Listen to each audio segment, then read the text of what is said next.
দেখুন এটা হচ্ছে গোকর্ণ মহাবালেশ্বর মন্দির। দেখুন এটা হচ্ছে আত্মলিঙ্গ।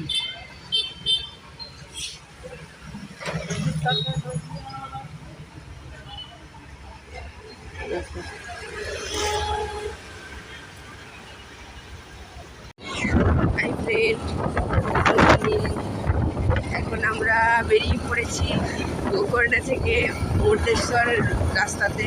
তো মুর্দেশ্বরের থেকে যাওয়ার সময় দ্বারেশ্বর আর গুণাগুন্তেশ্বর সব দেখে 5টা জায়গা যেখানে 5 খণ্ড হয়েছিল আত্মলিঙ্গের। হাই ফ্রেন্ড, গুড মর্নিং, সুপ্রভাত। হাই ফ্রেন্ড, গুড মর্নিং, সুপ্রভাত। হাই ফ্রেন্ড, এখন আমরা গোকর্ণ থেকে দ্বারেশ্বর টেম্পল পৌঁছে গেছি।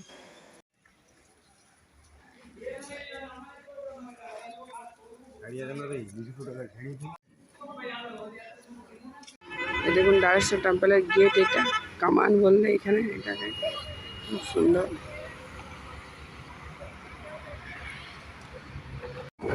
দেখুন আমরা সারাবতী নদীর উপরে যাচ্ছি, খুব সুন্দর ভিউ।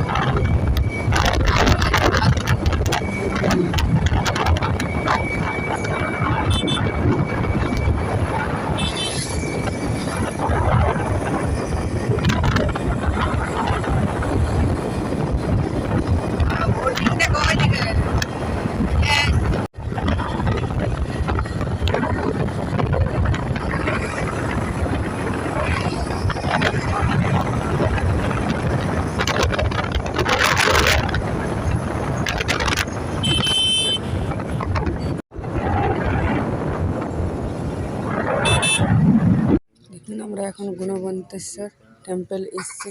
এই দেখুন হর হর মহাদেব। গুণবন্তেশ্বর টেম্পল নতুন করে তৈরি করা হচ্ছে। এটা অনেক পুরাতন ছিল, সেটাকে চেঞ্জ করে নতুন করে বানাচ্ছে। দেখুন পরিসর দেখুন, খুব সুন্দর, খুব সুন্দর। হর হর মহাদেব।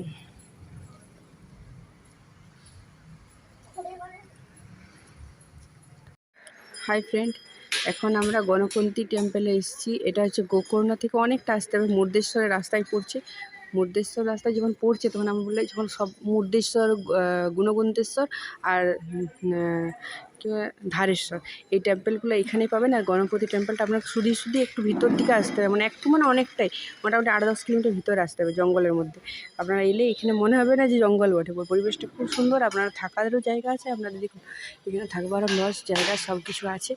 আপনারা এলে অবশ্যই এখানে ভিজিট করুন, খুব ভালো। এটা খুব জাগ্রত গণপতি বাবা টেম্পল। তো জয় গণপতি। দেখুন এই যে গণপতি টেম্পলে আমরা এখন আছি, এই দেখুন আপনাদেরকে একটা বাইরে মূর্তি দেখাচ্ছি আমি। দেখুন এরকম সেম টু সেম ভিতরে রূপার তৈরি করা মূর্তি আছে। দেখুন গণপতি বাবা, এটা নারদ মুনি এখানে প্রতিষ্ঠা করেছিলেন অনেক বহুকাল পুরাতন। এটা 2000 বছর পুরাতন। তো এত পুরাতন এটা টেম্পল। এটা খুব খুব দূর থেকে আমরা এসেছি অনেক কষ্ট করে। তো আপনারাও অবশ্যই এখানে আসুন, দর্শন করুন। বাবাকে বলে এখানে দর্শন করলে মোক্ষ প্রাপ্তি হয়। তো অবশ্যই আপনারা গণপতি বাবার সবথেকে বড় টেম্পল এটা। এটা আপনার কর্ণাটকের সবথেকে বড় গণপতি বাবা টেম্পল। ভিতরে ফটো তোলা এলাও নেই, তো এখান থেকেই আমরা আপনাকে দেখালাম।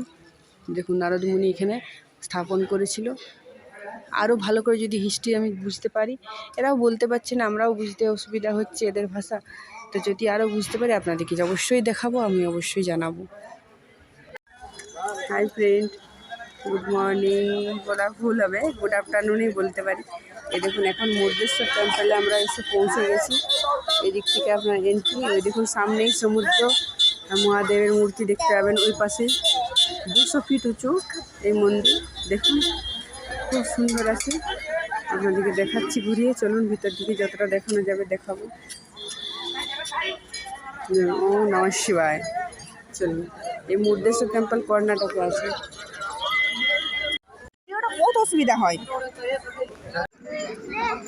গুড আফটারনুন, এখন কর্ণাটকের আমরা মুর্দেশ্বর টেম্পলে এসে পৌঁছে গেছি। দেখুন সামনেই সমুদ্র, মন্দির দেখুন খুব সুন্দর, 200 ফিট উঁচু মন্দির।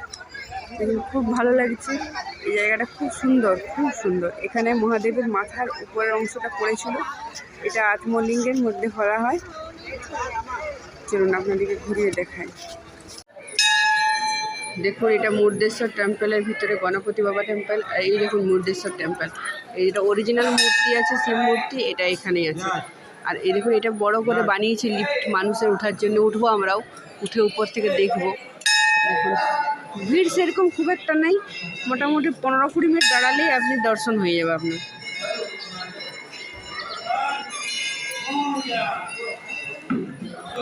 আই ফ্রেন্ড, এখন আমরা উপরে উঠলাম লিফটে, আপনার 10 টাকা করে নিল, 20 টাকা করে। আর একদম উপরে 200 ফিট উপরে 18টা স্টেজ পার করে দেখুন। তো খুব সুন্দর ভিউ আছে, কিন্তু এখানে আমার একটা খারাপ লাগলো, করেছো তো এইভাবে কেন বানিয়েছি, ছোটো ছোটো দেখুন, 2টো জানলা দিয়ে দিয়েছে। আপনারা এই 2টো জানলার মধ্যে দেখুন, তো এই 2টো জানলার মধ্যে এত মানুষ কি দেখা সম্ভব? তো আপনারা গোটাটাই কাঁচের যদি করতো খুব ভালো হতো, তাহলে সব দিকটার ভিউটা খুব সুন্দরভাবে আসতো।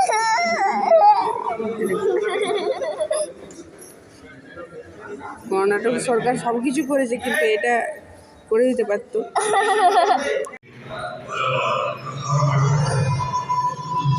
দেখুন প্রথমে রাবণের মা পুজো করছিল, তো প্রত্যেক দিন বালু লিঙ্গ করে করার পর ওর মাকে বললে আমি তোকে করবো, কী বলে, কৈলাস থেকে নিয়ে আসবো।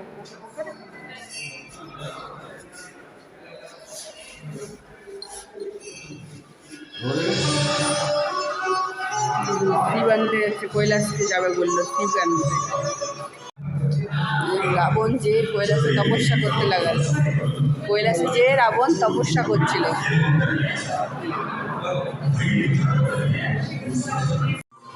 তখন নারদ বোঝাচ্ছে এত ঘোর তপস্যা করছে, তো এরপরে কী ফল চাইবে রাবণ।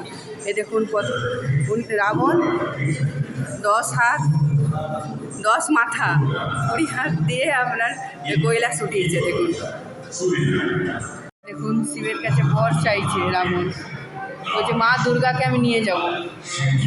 দেখুন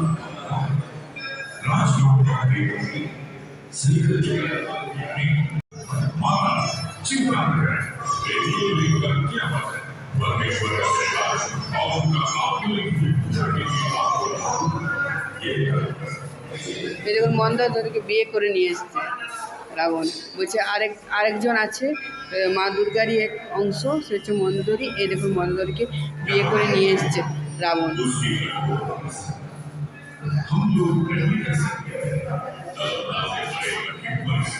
ঘোর তপস্যা করছে রাবণ, বারবার নিজের স্বরকে আহুতি দিচ্ছে, মাথা কেটে আহুতি দিচ্ছে।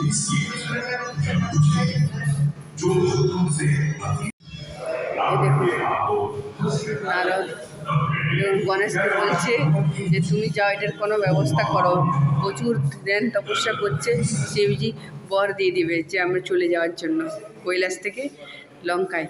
এ দেখুন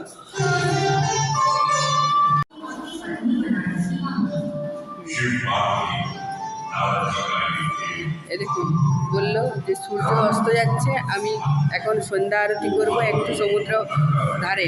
তো এই দেখুন গণেশজি এসে বালকের রূপ ধারণ করে, গোয়ালার রূপ ধারণ করে শিবলিঙ্গটা হাতে ধরে রেখেছে, বলছে আমি 3বার ডাকবো, 3বার ডাক যদি না আসো তাহলে কিন্তু আমি নামিয়ে দেবো। এই দেখুন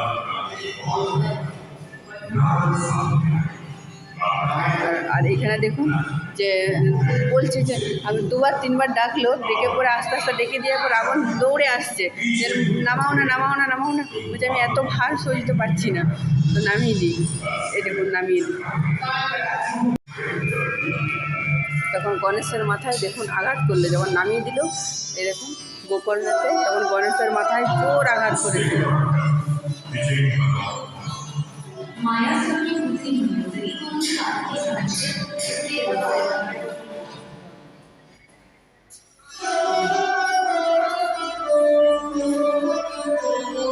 নামিয়ে দেওয়ার পরে শিবের মূর্তিকে কাছাড়ে দিল, এরপরে 5 জায়গায় টুকরা টুকরা হলো, মুক্তেশ্বর, মুক্তেশ্বর, দ্বারেশ্বর, গোকর্ণ আর সাজেশ্বর।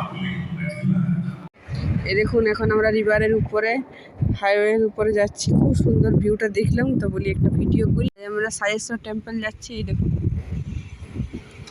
পুরো রিভারের উপর।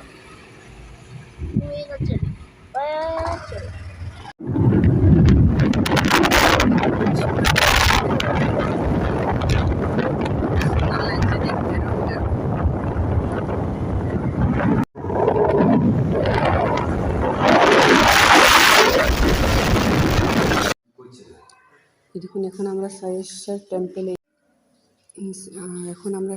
টেম্পেলে এসেছি। এটা 5 খণ্ড ভাগ হয়েছে শিবজি। তো এই হচ্ছে সাজেশ্বর টেম্পল, খুব সুন্দর আছে। এই দেখুন এখন আমরা কর্মার থেকে বাইরে দিকে আবার গোকর্ণের দিকে যাচ্ছি। দেখুন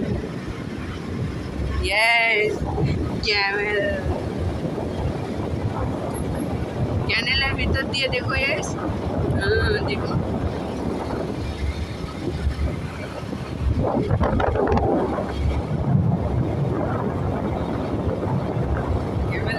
ক্যানেল থেকে আবার বেরিয়ে যাবো। জল পড়ছে, ক্যানেলটা থেকে জল পড়ছে।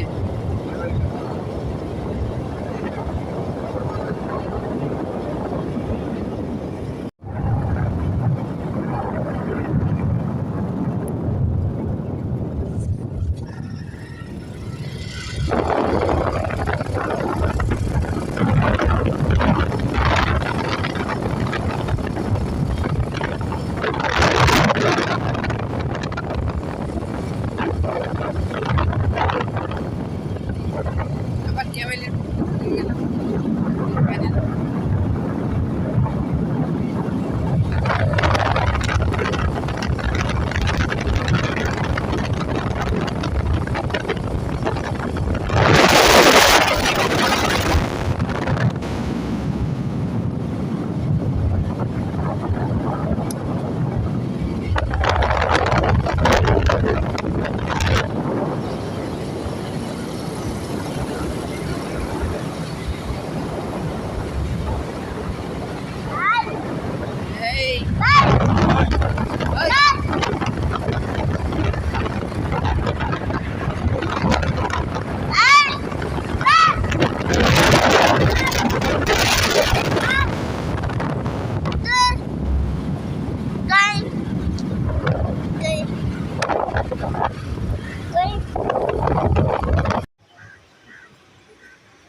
দেখ আসছি গোটা গোটা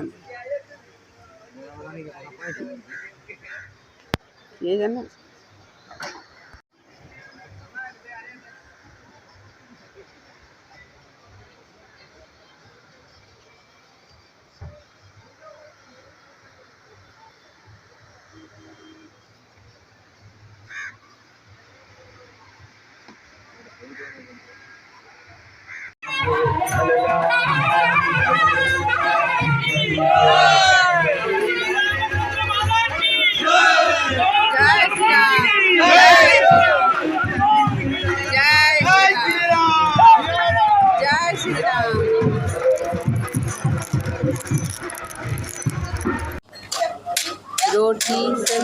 रोटी सब्जी खाओगे?